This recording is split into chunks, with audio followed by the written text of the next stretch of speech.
conjunction with the National Land Care Program, we've been looking at phosphate use efficiency for the last 2 years.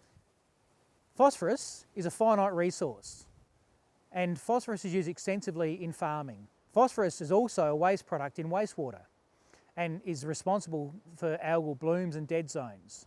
So it's very important that we can reduce our environmental footprint from agriculture, and at the same time to have a product that's being wasted to the environment that we could otherwise recycle seemed like a wasted opportunity. So we've got a product that's finite and we're running out of, at the same time as being wasted. A company called Ostara developed a process for wastewater treatment plants that would extract the phosphorus out of wastewater, cleaning up the environment and also recycling this valuable agricultural commodity. Ostara produced a product called Crystal Green. Crystal Green is a magnesium ammonium phosphate with an NP ratio of 5:12. Importantly, what differentiates it from a number of other recycled products is its materials handling. It's very hard and durable, it can be transported easily, and it can be drilled out of industrial sowing and farming machinery as per normal fertilisers. We think this is a massive breakthrough with Crystal Green, is simply that handling and durability. Another important factor of magnesium ammonium phosphate is that it has a very low salt index, and that is the amount of water that fertilisers draw into themselves to become wetted up.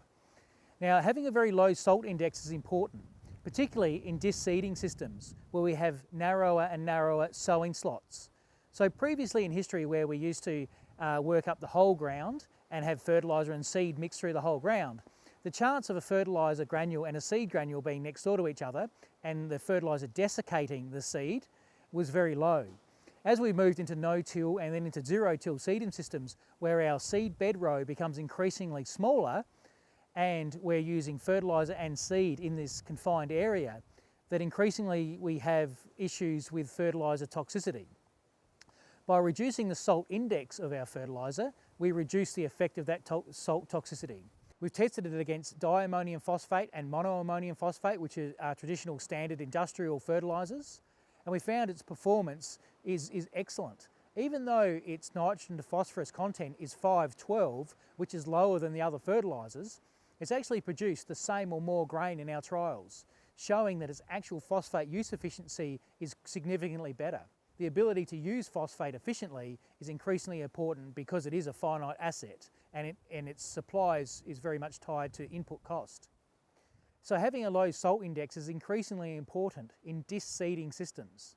What we've been finding in our trial work is that the Crystal Green transports well, handles well, has a low salt index, but in addition performs quite well.